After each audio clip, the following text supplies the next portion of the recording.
Welcome to the Pretty Focus podcast, where we help food photographers build thriving careers working with food bloggers.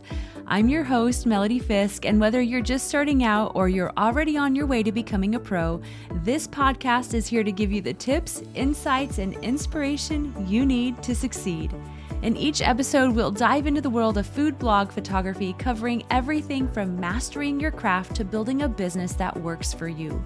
We'll also bring you real stories from our community, expert advice from our coaches and food bloggers, and actionable steps to help you take your next big leap.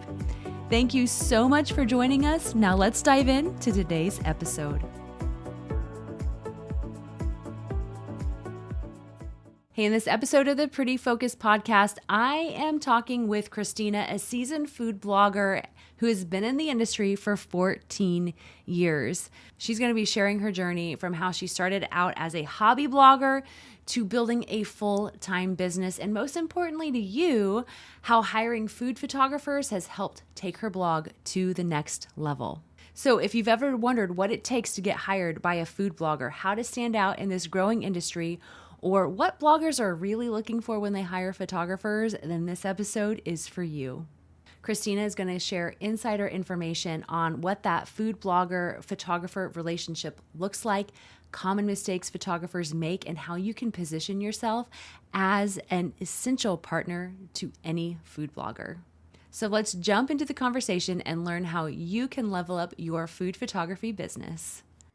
Hey, Christina, thanks for joining me today. I am just excited to talk to you about your experience in food blogging and just kind of insight that you have for food photographers and other food bloggers whenever it comes to, hiring food photographers. But I kind of want to start at the very beginning for you and just kind of talk about your experience in food blogging. So how long have you been a blogger, and what type of blog do you have? Like what's your niche? Okay, first of all, thank you for inviting me into this chat today. This is exciting. I always love to talk with other influencers and creatives. So I started my blog in 2010 as a hobby. It was really just a way for me to chronicle the pile of recipes that I had amassed in various piles throughout my house. And my whole idea was I was going to start a blog and report whether they're keepers or not, whether I was going to trash them or keep them. Okay. Yeah. So it was just totally a hobby. I was working full time. 2 years later, I was able to leave my full-time job and focus on my business full time. And I feel like that was really when the trajectory started, when I really got the momentum and started building and growing. So I focus on, over the years too, the blog theme has evolved from that it is a keeper, or not. Now I share tried and true recipes that anyone can make. So I try to focus on easy. When I say simple, I don't want to seem simplistic, but things that a basic home cook that doesn't have a ton of experience could definitely master as long as they can read a recipe. Yeah. Oh, that's great. There's so many recipes out there with an ingredient list a mile long. Yeah. And some of mine do, I'm not going to lie. Some of them do have a long ingredient list. And I usually tell them, don't be scared by that. Like the process itself is easy. That's good.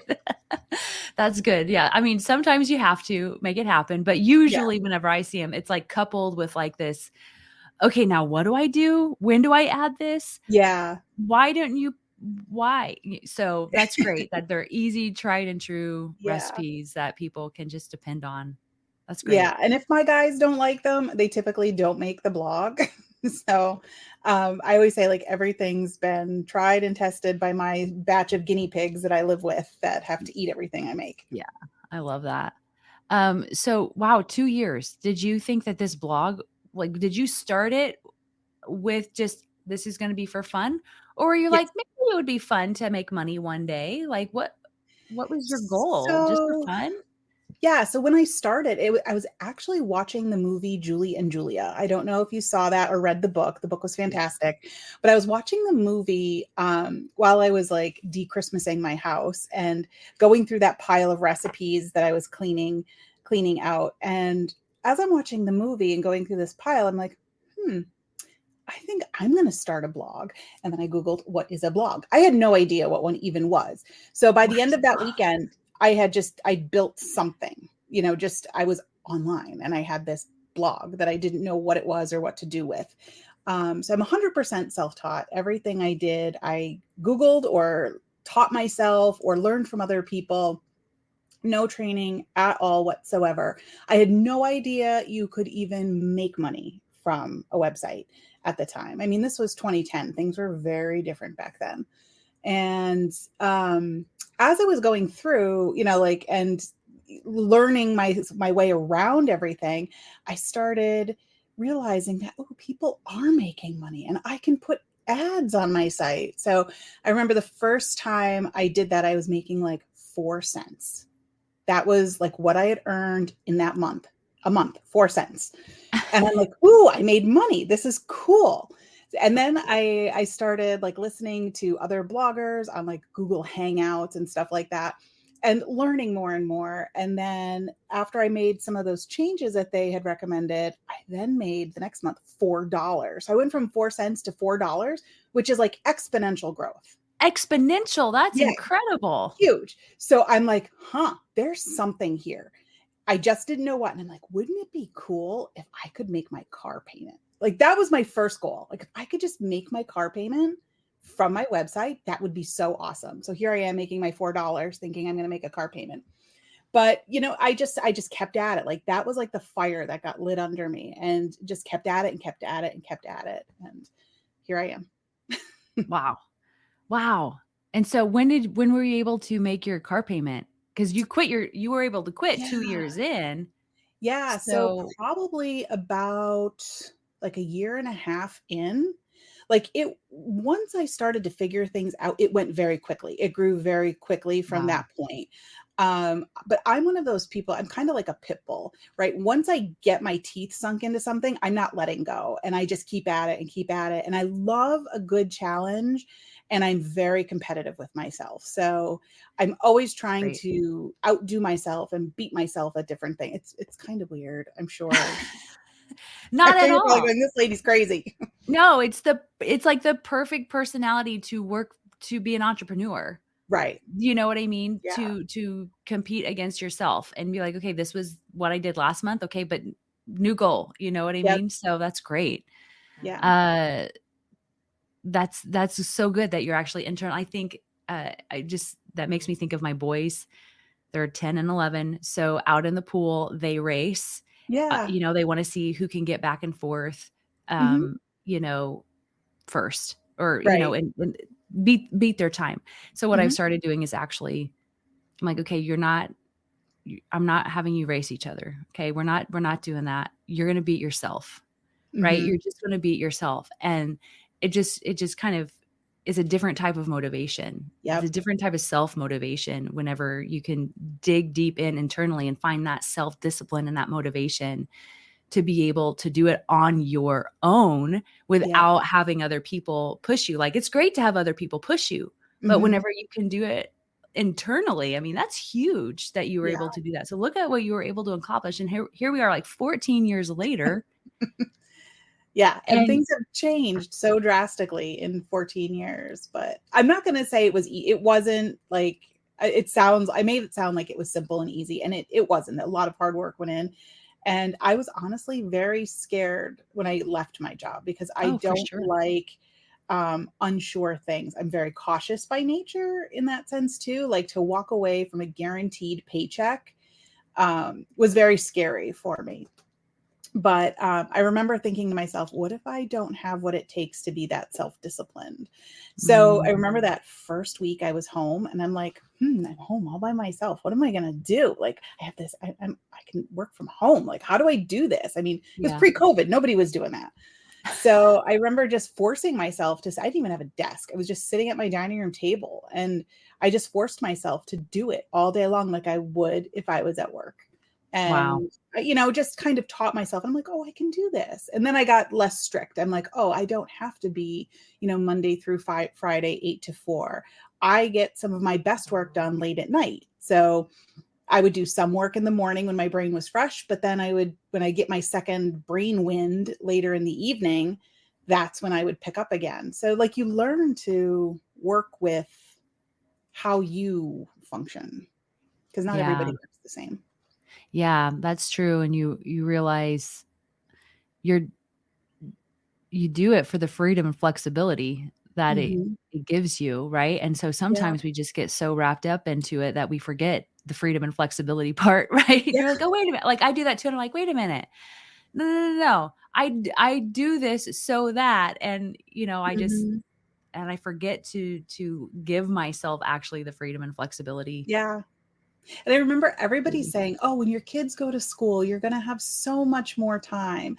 That is a bunch of malarkey. At least in our school district, it is, because it seemed like once my son started kindergarten, it was like, well, you have to be there to put him on the bus. You have to be there when somebody has to be at the end of your driveway when the bus drops them off. They're always getting sick. There's always half days, no school. Like, I had to, my husband, because my husband doesn't work a traditional 9 to 5 job. So his schedule, he works all different shifts.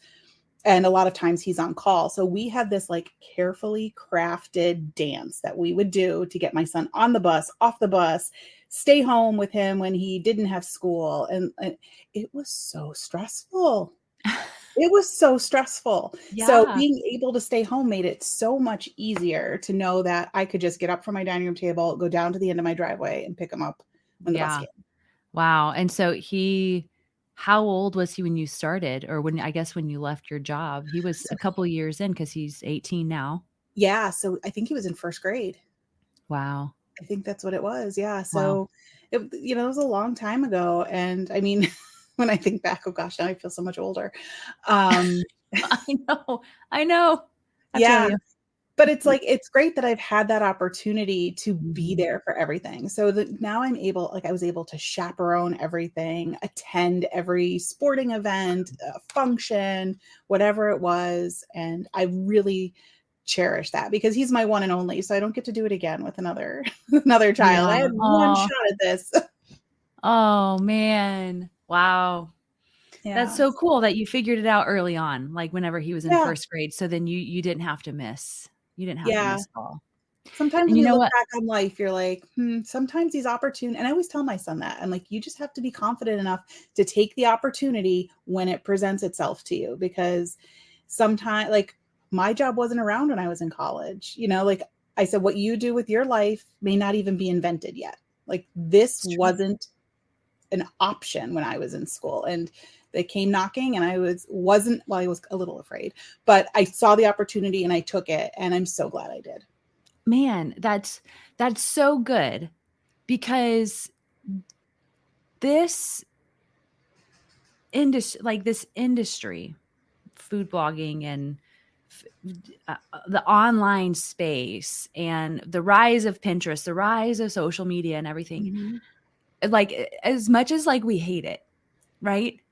Mhm. And it drives us crazy, all of the changes and whatnot and the ups and downs with everything, like, look at what it has allowed so Yeah. many people to do.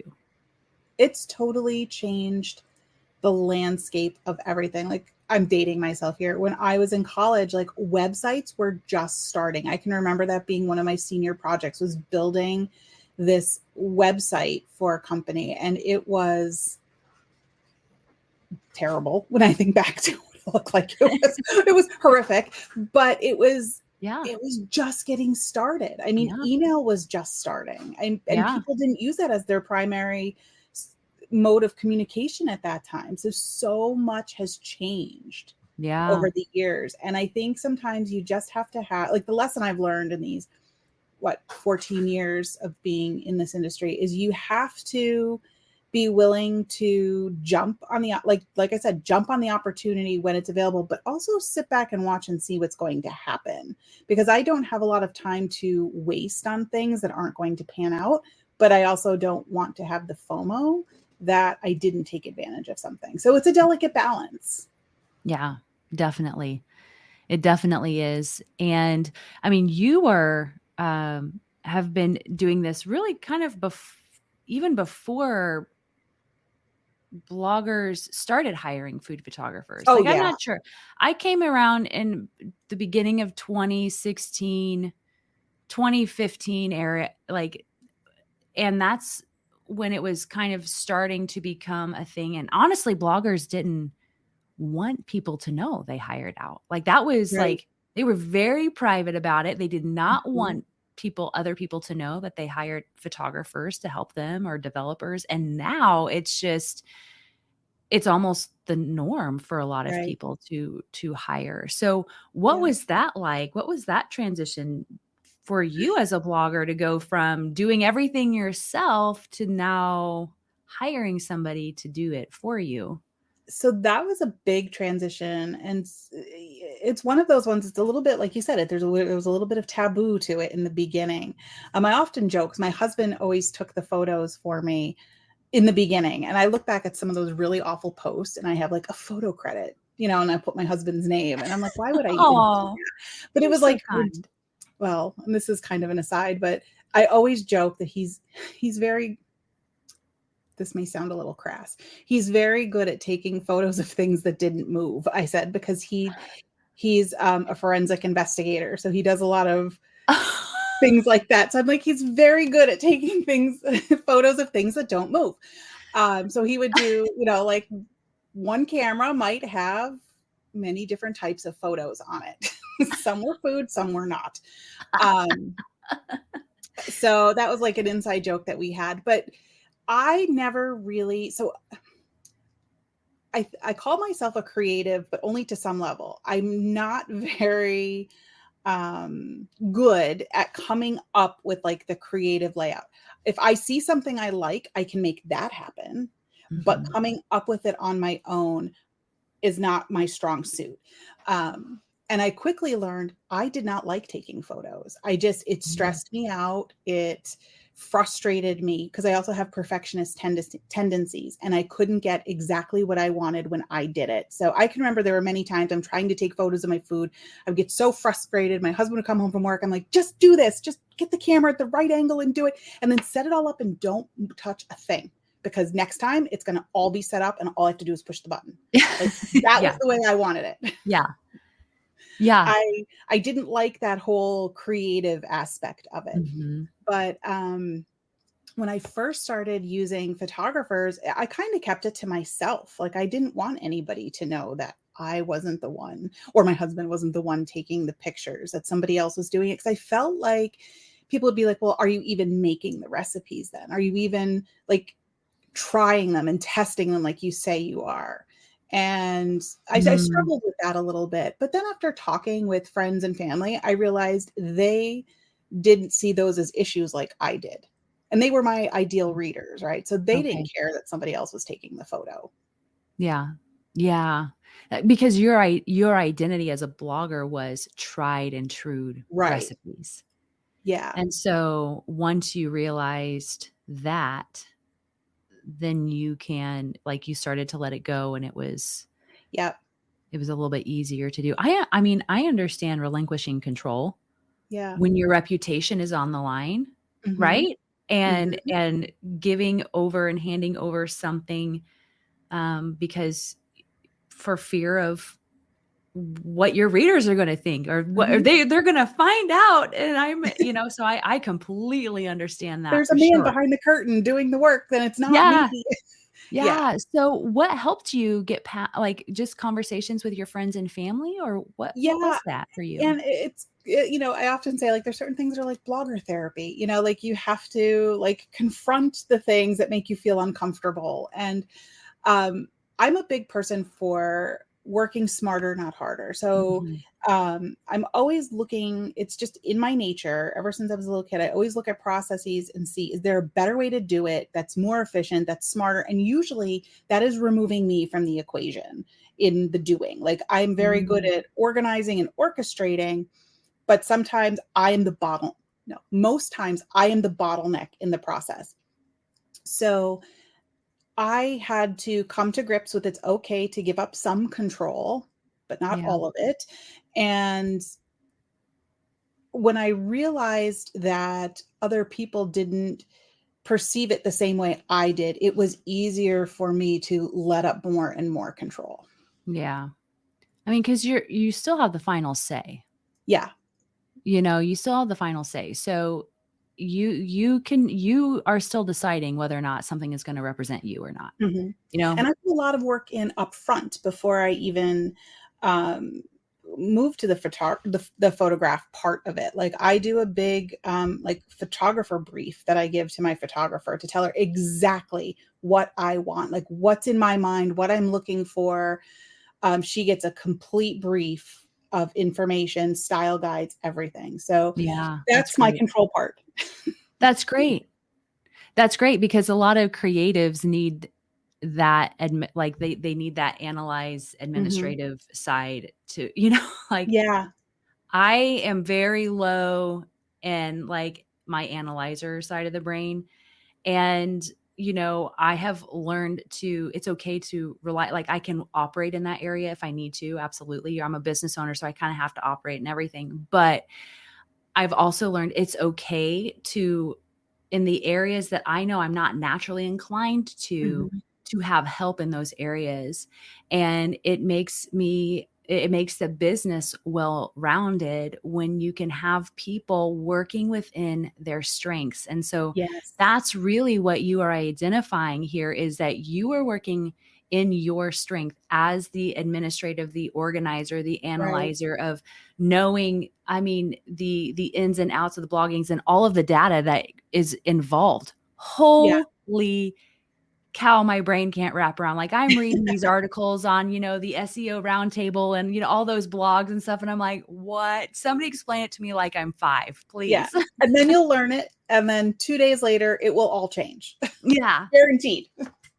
Yeah, it's so I think that's so great that you were able to do that. And I think that, for me, the same thing. It was like, well, what are people going to think less of me because I wasn't the one to do everything?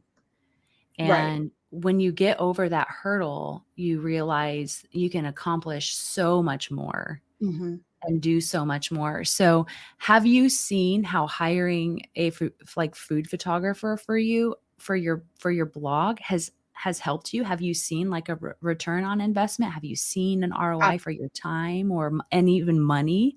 Yes, absolutely 100%. Um, it has been one of the most freeing things that I've done. That and outsourcing accounting were 2 of the most freeing Yes. things for me, Yeah. because they were the 2 things that I dreaded it the most because I would actually stress out when I had to do recipes. Like, these Oh, I hear of bloggers all the time are like, "Okay, today's my photography day, and I'm gonna make 6 things. I'm gonna do all the process shots and all the ingredient shots," and like, just talking about is making my palms sweat right now. oh Like, yeah, for just sure. thinking Yeah. about all of that, like, I can't even. And Mhm.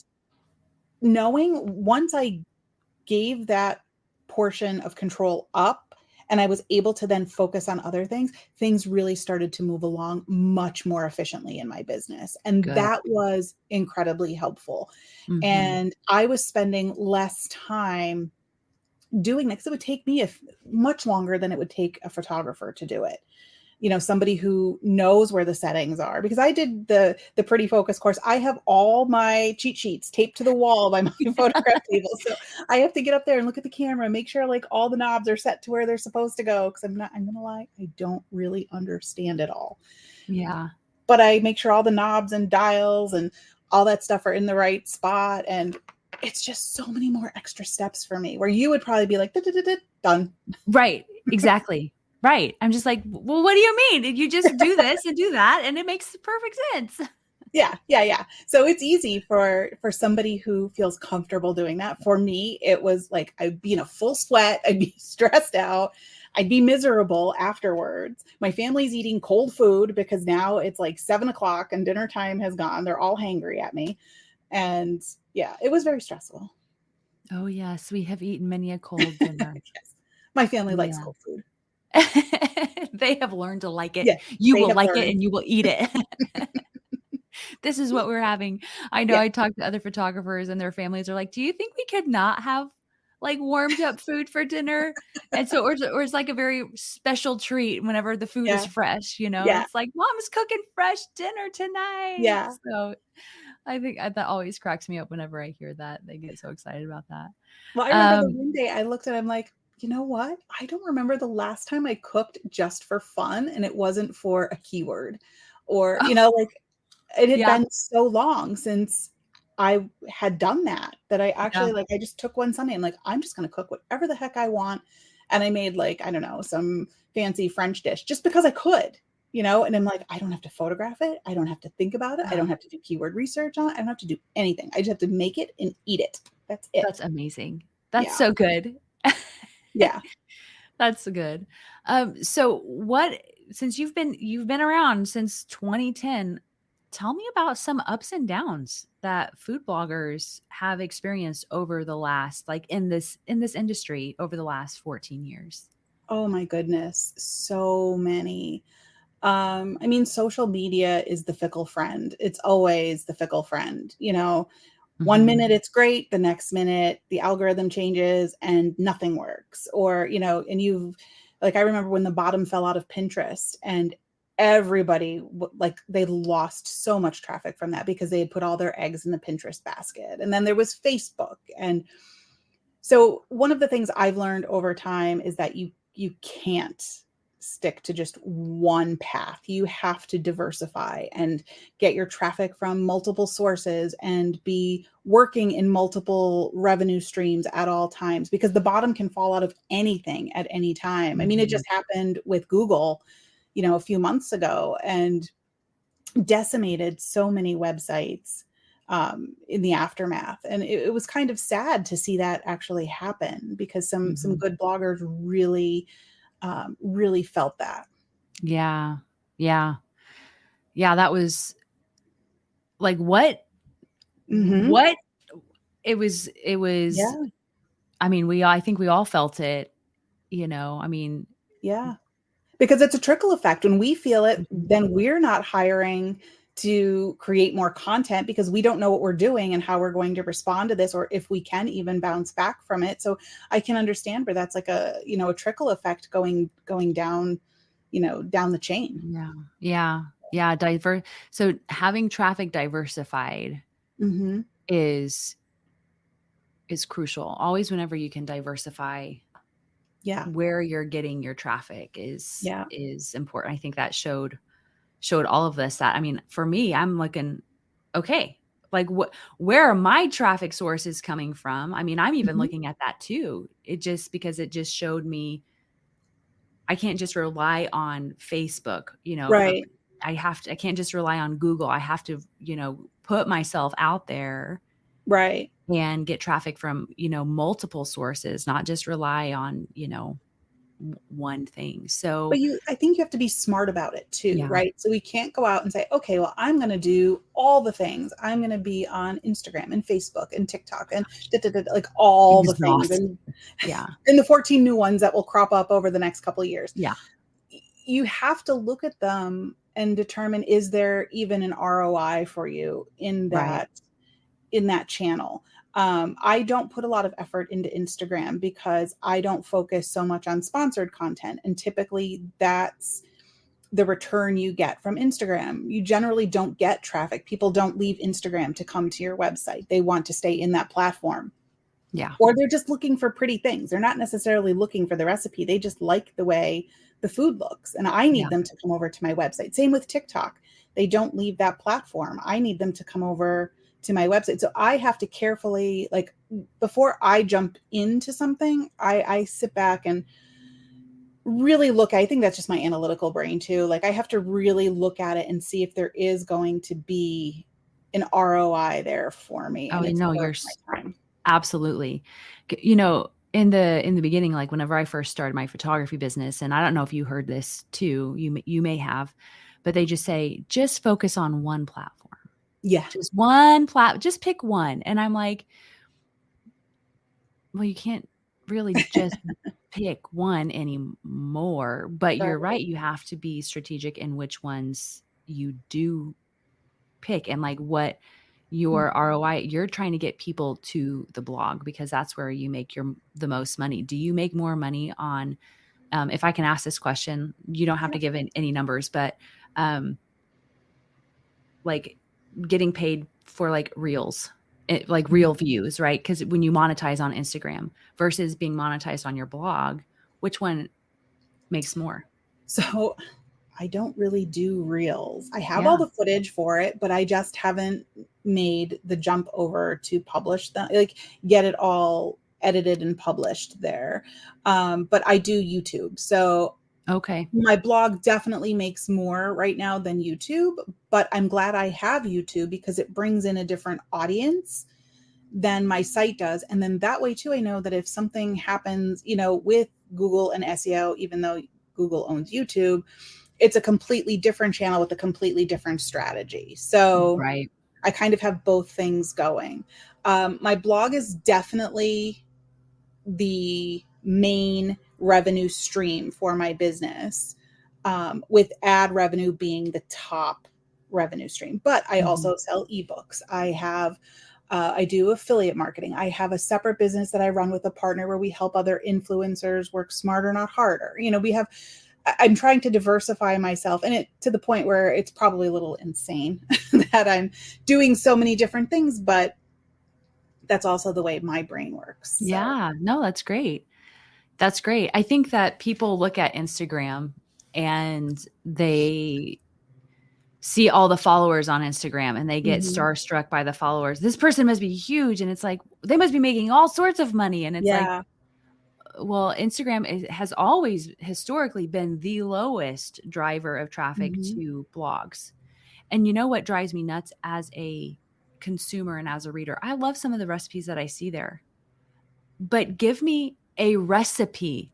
Mhm. Like, I don't wanna screenshot Yeah. your Instagram post and try to follow that, and they don't give measurements. Mhm. They don't the th what they you see them put in the video is different than the measurements on the actual recipe, and it's really just more for entertainment. Right. Yeah, and you have to understand that, I think, going into the platform. Like I love to consume Reels and Mhm. TikTok. I mean, that Huh, is like yeah, you to go down that hole and you're gone for 2.5 hours. I mean, it goes by so yep. fast. And but I find the same frustrations. Like I'm not getting the actual, like I'll see something that looks great, but then I want to make it and I can't find a stinking recipe to make whatever it was that they were Mhm. doing. So like I can't tell you how many notes in my notepad on my phone have like random measurements and ingredients written down as I'm trying to take notes as somebody's making something on a TikTok Yeah. or Yeah, whatever. it's so frustrating. I've even, like, gone to Google and Googled the recipe, and Mhm. what does it bring up? The Instagram reel. Yeah. I'm like, "No! Give me the recipe. You're I stuck in this like want a recipe." vortex. That's why I'm like, die-hard food blogs, like, Yeah. "Come on, give me a Yeah. recipe." I'm like, I will print it. I'm like a Yeah. print and paper. I even know Me friends, too. I talk to, and they have binders of just blog posts that they have Mhm. printed out, and I say, "Okay, that's so great, but as, like, an advocate for food blogs, can you actually go back to that blog, though, and not do that so they get the revenue?" Yes, like you could bookmark the recipe and You could just go bookmark back it to it. instead of printing it out, that way you can revisit it. Yeah. They would appreciate Yeah. that. Sometimes I find recipes like, so for instance, last night for dinner, I made a recipe that I came across. I think it was on TikTok or something. And it didn't have a recipe. So I kind of like made up my own based on what I Yeah, saw. yeah. And my family loved it. My husband actually said, he goes, "This is the best thing I think you've ever made." I'm like, well, watch yourself there, buddy. You're like, Like, "Hey." Yeah. watch yourself. Um, but I'm actually contemplating putting my version of it because it's definitely not the same as what they did. Mhm. I judged it a lot and putting that on my site just so I have a place to always go back to because like I've made it 2 weeks in a row now, so it's fresh in my brain. But if I don't make it for the next couple of weeks, I'm sure that recipe will be gone from my brain. Yeah. Wow, that's awesome. I love that. Yeah. So when we talk about ups and downs, we just talked about Google kinda coming through and just kinda shaking things up. They had was it August? I can't remember what month it is now. Mm. This is probably the fastest year Yep. ever, Yep. for me anyway. We just had another August Google update Right. Yeah, that was that was the supposed to fix a lot of things. yes, so that was the core update that was supposed to fix what had come through in September and October of last year, which was the helpful content update and then the subsequent spam update that they put out, which was trying to eliminate those really spammy sites that we saw that were just trying to like sell us things and weren't like had very thin content that wasn't providing any value. Unfortunately, a lot of real bloggers who put time and effort into their content got hit by those. So August came around with this core update, and it did fix it for some, but not everybody. Mm-hmm. Yeah. It's just, you're at the whim. I mean, this industry, you don't control anything. My business partner, Corinne, and I always say that the only thing you truly control is your email list. Yeah. It's true. Yeah. It's true. Yeah. So where do you see the food blogging industry going? I mean, because this isn't the first update No, that it's made, that Google has made, that has affected bloggers and people recovered. Yeah. So you hear in a lot of the groups that I'm in, a lot of people have said, well, I'm not even worried about SEO anymore. And I'm not doing keyword research. And I'm not, they're just not putting as big of an effort into those areas. But my way of thinking is, but people are still using the internet the same, right? When I want to make a recipe for lasagna, I go and I Google, how to make lasagna. And generally I'm going to get the AI response, but I know to scroll past those. And I think society is getting smarter and they're learning, to go where they like to go. So I think going forward, the big thing is I think SEO is still important. I mean, I don't think cookie cutter posts are where it's at anymore. We're not all doing the same template and everything. I do think building that know, like, and trust with your audience is huge, and really connecting with them so that they understand that you are a real human behind your content. And I think unfortunately, that comes down to doing video and showing your face and, all the realness that you are, warts and all. We don't all have the perfect kitchen, and we don't all have the perfect hair and makeup all the time, but just showing everybody that, hey, look at when I show the pictures of my dirty kitchen sink on video days, people love that. Yeah. They love to see how dirty my kitchen is behind the scenes. Yeah. Like, not that it's dirty. I mean, cluttered and messy and all the dirty dishes. Not that. Yeah. Authenticity has always been important to people, but now even more so with AI. Yeah. So they want to trust somebody, right? Instead of the big bad internet, they want to connect with you and feel like if they have a question, they can, ask you and get a response from a real human. Mm-hmm. So how do you think, as food bloggers are navigating this, what would your advice for like food bloggers be in navigating this time as well? I think sometimes you just have to focus on the basics, right? The strategies that work.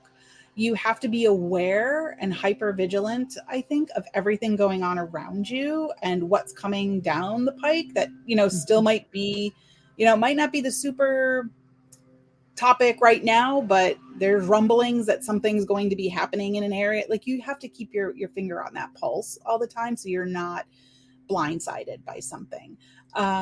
Diversification is huge.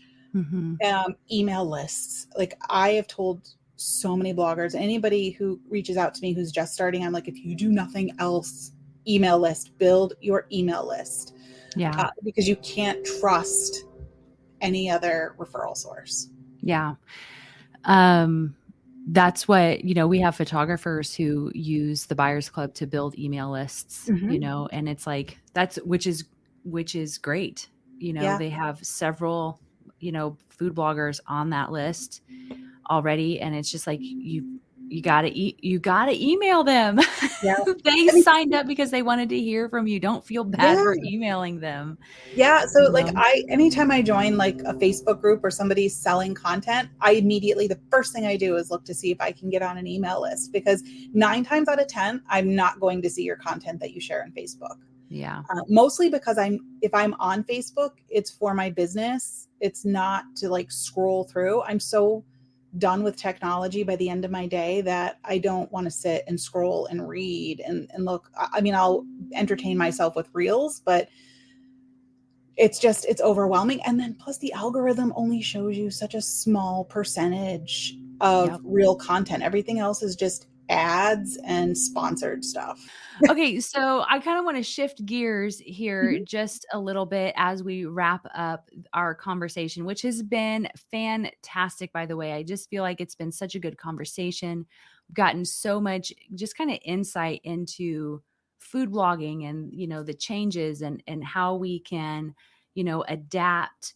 And so I just like, what advice do you have for food photographers who are maybe just starting out in this field, or maybe they're wondering, is this even something that they want to get into? Like, how reliable is this field that we are in? What would you say to them? So from a blogger's perspective, there's a couple of things I look for when I'm looking for photos. Number one, and this is a mistake I've seen in many of the different Facebook groups where content is for sale. I can't use the content that Mm. there's beautiful photos. I can't use them for a number of reasons. There may not be a viable keyword I could go after for that item. It's a beautiful recipe. I'm sure, the recipe you developed was delicious and everything. But if I can't, there's no chance for me ranking for it, then I can't use it. So either the search volume is too little or non-existent, or it's just too competitive and I'm never going to rank. So to me, that's a little hard because it breaks my heart when I see those beautiful photos.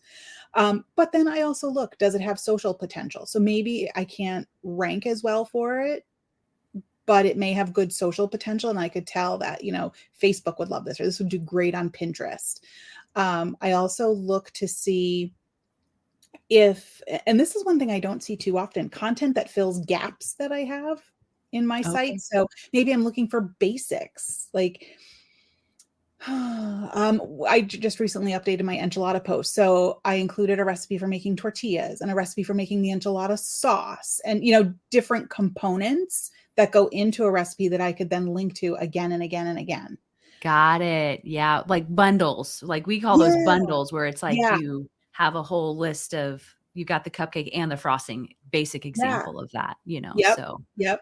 Yep. that's it. Tortillas and the Um, enchilada sauce. I love that. The ground beef. Yeah, yeah, all of that. all different kinds of things that they can work together.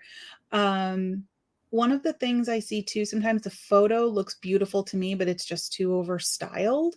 So I looked for the focus to be on the food and not so much on the props and all the extras. Some extras are really nice. Like you need to have some of them to build, Yeah. all that, Yeah. like the things that you need to build in there. But sometimes people go crazy with, I don't see it as much from your group. Your group they're so well trained. Um, but sometimes overstyled and it's too pretty.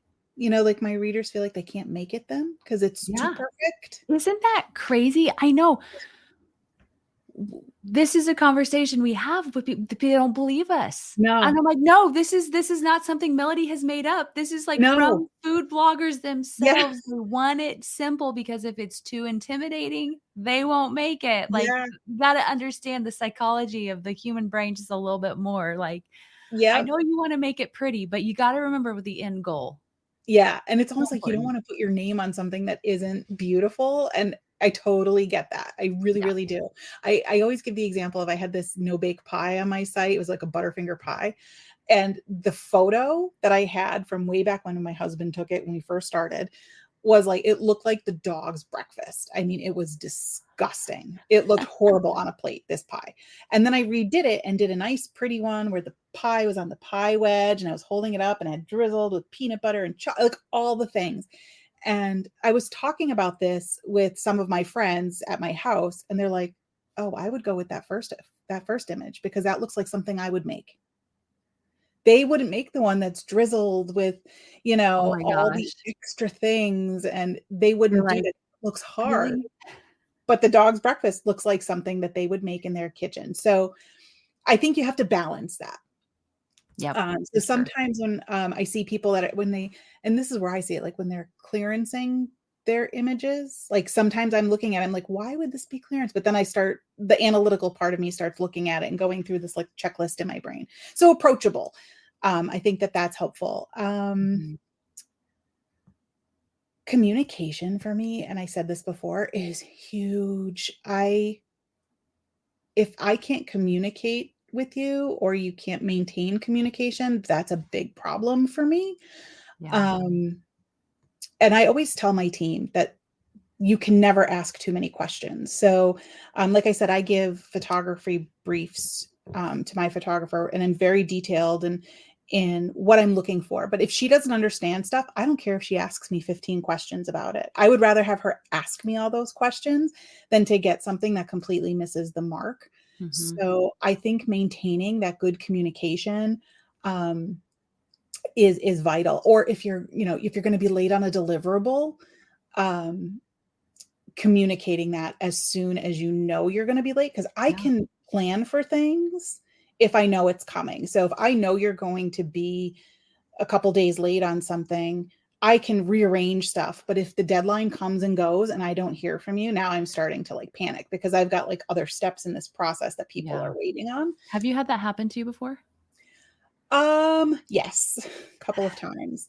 Yeah. That's why it's so frustrating for me. And I'm finding too, it seems like post COVID, people are less communicative.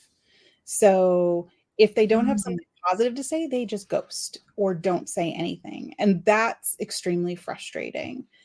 So I prefer, like, I understand things happen. I'm the queen of, things happening and I'm falling behind or whatever. Like I said, I'm usually the bottleneck in the process. So I understand, but the communication just means everything to me. Yeah. If you do you like to read? Love to Do you read. Okay. I have the book right here.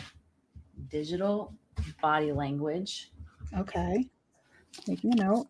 Digital Body Language by Erica Dewan is so good Okay. because it is all about that Yeah. ghosting and brevity and the anxiety that's caused, Mhm. of like, he put a period at the end of his sentence. He must be mad at me. Like my friends, even text messages, if I had a period, Yeah. it completely changes the Yep. tone of the email. And so even those little things we don't even realize make such a big difference. So you actually Mhm. really might enjoy this, Oh, especially if I'm you make a totally ordering that recommendation today. with your book, like, or with your team. It's very good. I'm like, everybody needs to read this book. Yeah. So I'm I've going to be going over it with my team as well. So it's important.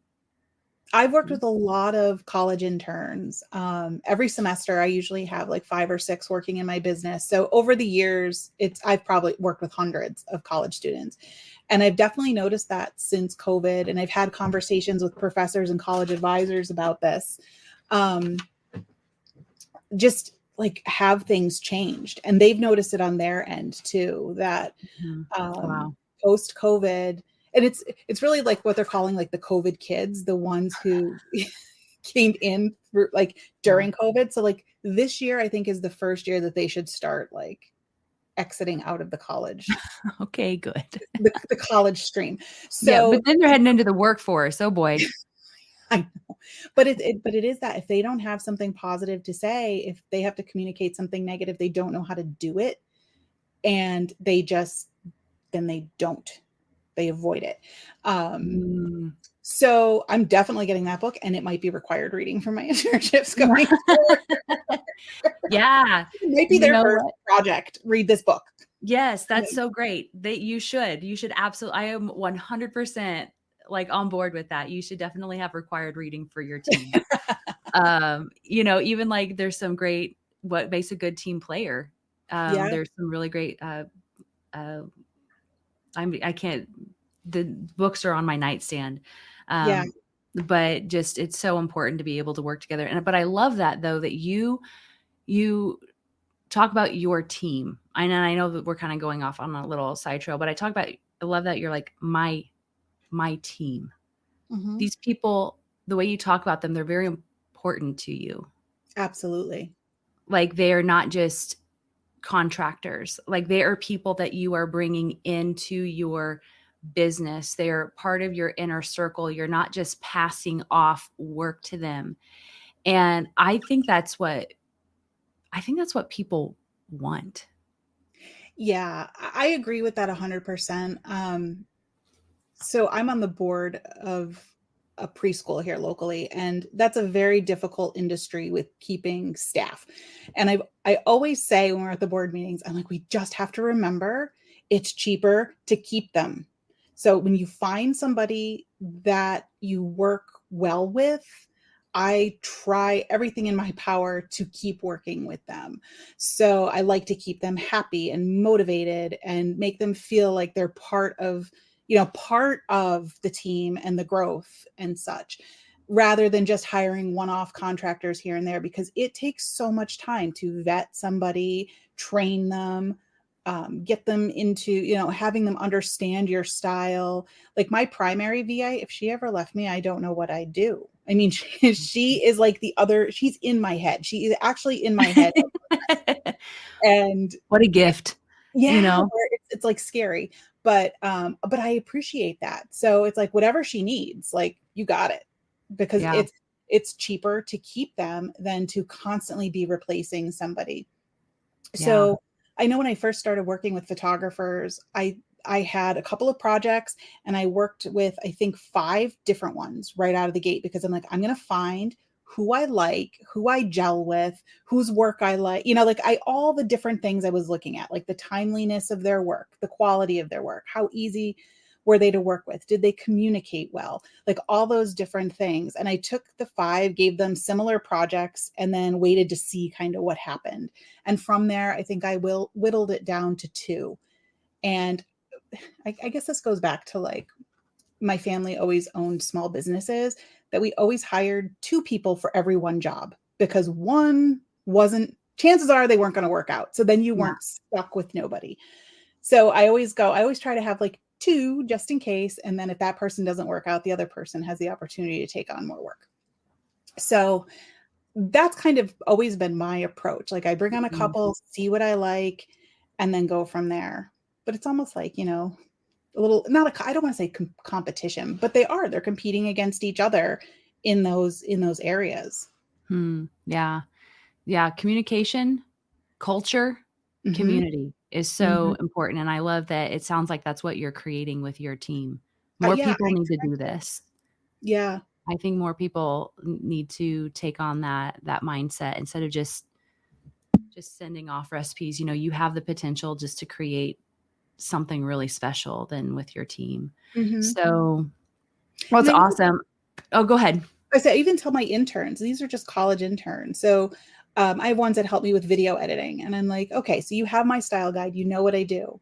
But I also know that you are exponentially younger than me. You have your finger on the pulse of what's up and coming. If you see something that I should be doing, pitch it to me. I'm not stuck, like I'm not married to anything that I'm doing. I'm definitely open to it. And I've gotten some great, great suggestions from college students that I've incorporated into my workflows. And I love that when somebody has the confidence to say, hey, what if we tried that? Even if I didn't do it, I appreciate that you took the initiative to suggest it. Yeah. Yeah. Which is great on your part Yeah. Or like, I to know you wanted this foster that photo. environment for them.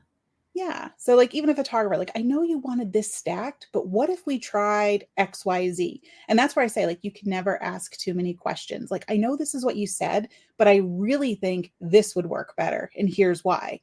And I'd be 9 times out of 10, I'm probably gonna be like, yeah, you're right. You're the expert. I'm not. I'm just hero hacking like you guys teach, Yeah. and But you want to be presented as an analyzer, you want to be presented with facts and mhm, like the reasons behind, like here's yeah. why I think this is going to work, and then you get to make that choice as the boss, right? Mhm. But they present it to you. I love that. That's Yeah, because I'm fantastic. not perfect. I'll be the first one to Right. tell you that. Like, I'm Yeah. not perfect. I know what I like, but that doesn't mean I've seen everything. So there may be Yeah. something that I missed that you are aware of, or hey, there's this new thing we're doing now, XYZ. How about that? So Yeah.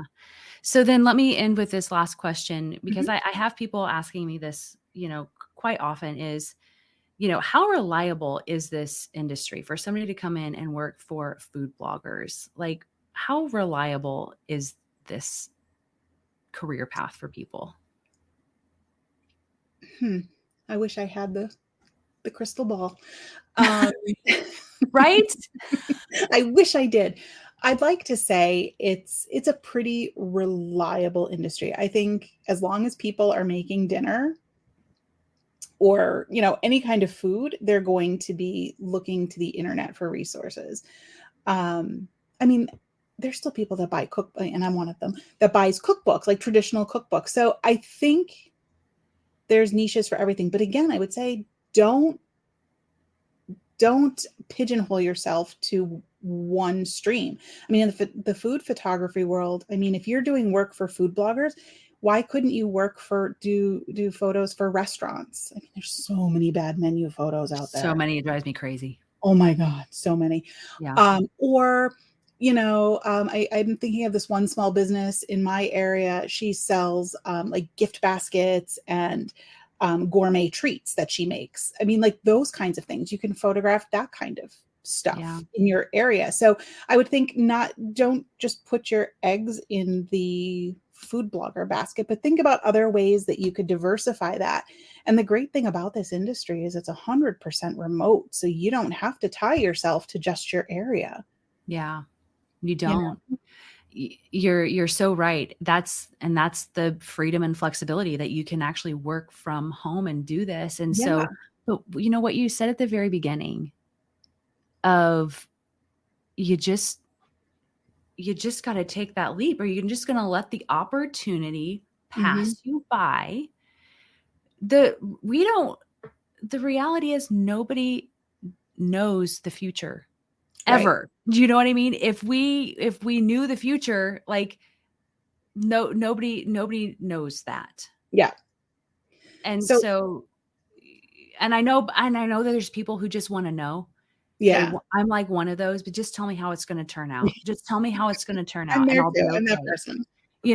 I just want to know. But actually in a book I'm going through with our grads, they talk about like, you can't, you don't know what's going to happen, but you can put things in place to kind of help, like you talked about, help safeguard against things that might happen, because the reality is no matter what field you're going to go into, something might happen. Like that is the reality. People are like, well, what if it doesn't, what if I fail? And I had conversations on our free training last night and they're like, well, what if, like, I'm afraid of failure. And I'm like, well, the reality is you're probably going to make mistakes.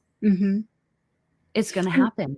I mean, when you think about it, think about COVID, right? So there were people out there, like photographers doing family photos and stuff, and that like dried up like this, but the food blogging industry exploded. Yep. So you just have to be able to think on your feet, I think, and pivot.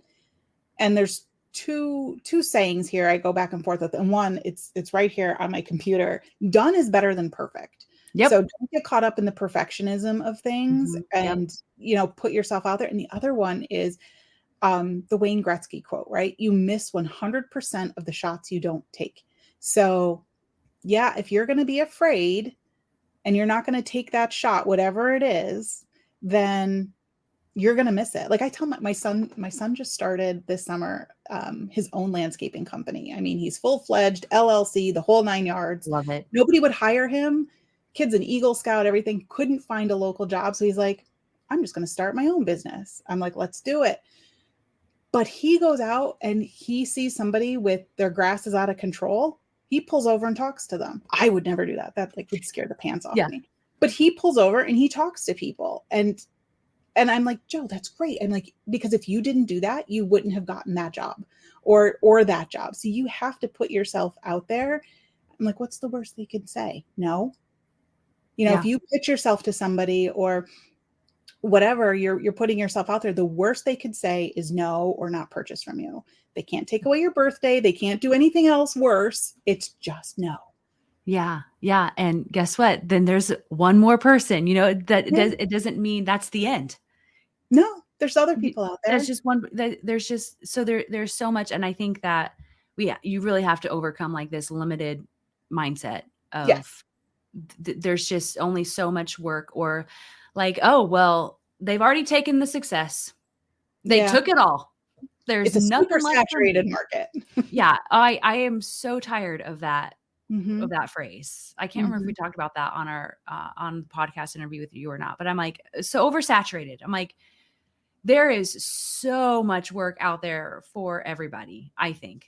And Mhm. so it's not the what, it's the who and the Yeah. how.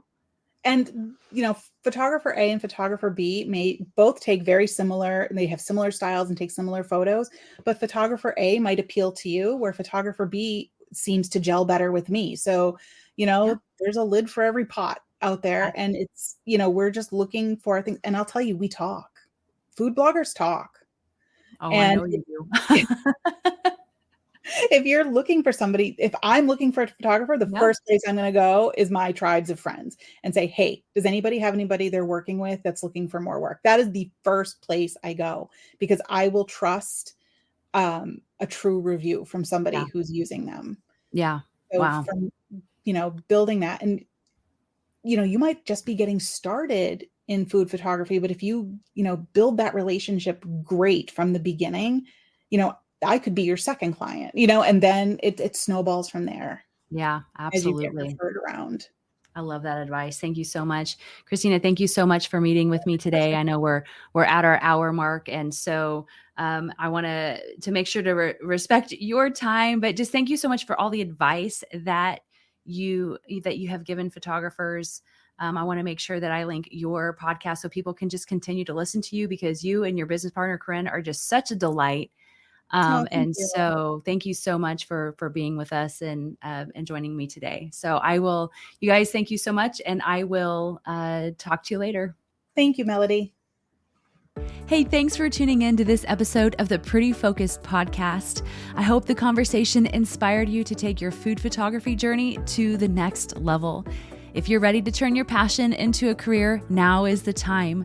Join our free Pretty Focused roadmap where we show you everything you need to know about starting a food photography business. And if you're a food blogger looking to elevate your content, you can hire one of our talented Pretty Focused graduates. They're trained, experienced, and ready to help you take your food photography to the next level. Just check out our Buyers Club and grad directory linked in the show notes. Make sure to subscribe so you never miss an episode, and leave a review to help us reach more listeners just like you. Until next time, keep creating and pushing toward your goals. You've got this.